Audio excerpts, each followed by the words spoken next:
सबसे पहले बात करते हैं लोकसभा चुनाव का 7वां और अंतिम चरण 7वें चरण के लिए चुनावी शोर थम गया है। प्रत्याशी अब घर घर जाकर प्रचार कर सकेंगे। 8 राज्यों की 57 लोकसभा सीटें हैं जिन पर वोट डाले जाना है। 1 जून को 7वें चरण के लिए मतदान होना है। आखिरी चरण में कई दिग्गजों की प्रतिष्ठा दांव पर है। वोटिंग में पीएम मोदी की वाराणसी सीट भी शामिल है। 4 जून को आएंगे लोकसभा चुनाव के नतीजे।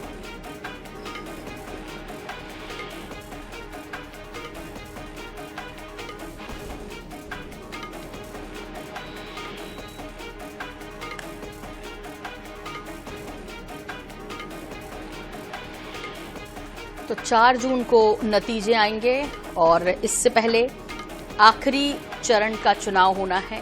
1 जून को लोकसभा के लिए 8 राज्यों की 57 सीटें हैं। दिग्गज प्रधानमंत्री नरेंद्र मोदी, अनुराग ठाकुर, रवि किशन, इसके अलावा यदि बात की जाए कंगना रनौत की, ये प्रमुख सीटें हैं जिन पर सबकी नजर रहने वाली है। हेमा मालिनी का तो चूंकि चुनाव हो चुका है उनकी सीट पर, लेकिन इन तमाम 57 लोकसभा सीटें हैं जिन पर 1 जून को मत डाले जाएंगे और 7वें चरण के लिए चुनावी शोर थम चुका है। अब प्रत्याशी घर घर जाकर डोर टू डोर प्रचार प्रसार कर सकेंगे।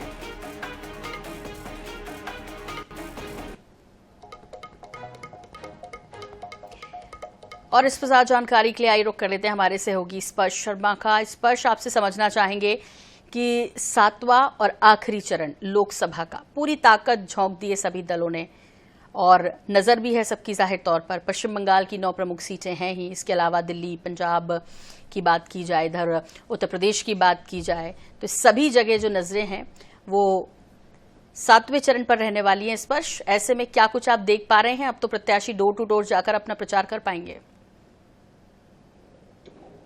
देखिए, मतदान जो है 4 जून को देखने को मिलता हुआ नजर आएगा और उसको लेकर जो प्रचार है वो खत्म हो गया है और अब हम तमाम सीटों पर जो है चुनाव प्रचार नहीं देखते हुए नजर आएंगे और अब डोर टू डोर जो चुनाव प्रचार है वो कहीं ना कहीं देखने को मिलता हुआ नजर आएगा।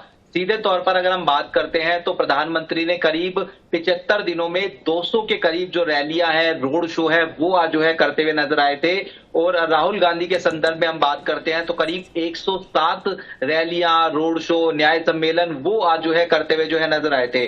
प्रधानमंत्री का एक तरफा अगर हम बात करें तो रिकॉर्ड तोड़ उन्होंने जो चुनाव प्रचार है वो कहीं ना कहीं जो है किया है। इसको हम जो है इस तरीके से समझ सकते हैं। और अब प्रधानमंत्री जो है जो ध्यान है वो लगाने के लिए कन्याकुमारी जो है जाते हुए नजर आएंगे। चुनाव प्रचार के अंतिम दौर में भी हमने देखा है किस तरीके से राहुल गांधी की बात करें, प्रियंका गांधी की बात करें या फिर प्रधानमंत्री नरेंद्र मोदी, अमित शाह, जेपी नड्डा, ये तमाम ऐसे चेहरे थे जो अंतिम दौर तक अपना जो चुनाव प्रचार है वो कहीं ना कहीं जो है करते हुए नजर आए, ताकि जो लक्ष्य लेकर वो चलते हुए नजर आ रहे हैं। जहां पर हमने देखा कि प्रधानमंत्री किस तरीके से जो है बीजेपी 400 पार का नारा लगाती हुई जो है नजर आ रही है, तो क्या वो 400 पार तक पहुंचती हुई नजर आएगी, ये महत्वपूर्ण रहेगा। दूसरी तरफ हम अब देख रहे हैं कि किस तरीके से विपक्ष में जोश भरता हुआ नजर आया और विपक्ष भी कहीं ना कहीं कह रहा है कि अब 400 पार नहीं 400 हार होंगी और कहीं ना कहीं जो विपक्ष है, इंडिया अलायंस है, वो सरकार बनाता हुआ जो है नजर आएगा। तो अब अंतिम चरण का चुनाव प्रचार खत्म हो गया है। तमाम पार्टियों ने अपने पूरी तरीके से दमखम लगाते हुए चुनाव प्रचार किया। इंतजार सबको 4 जून का है कि किस तरीके के जो निर्णायक नतीजे है वो देखने को मिलते हुए नजर आएंगे। बिल्कुल ठीक। और 1 जून का उससे पहले इंतजार स्पर्श, जबकि एग्जिट पोल का अनुमान बताया जाएगा और एग्जिट पोल कितने एग्जैक्ट पोल हैं ये 4 जून को पता चलेगा जब नतीजे आएंगे सामने। फिलहाल बहुत शुक्रिया इस तमाम जानकारी के लिए आपका।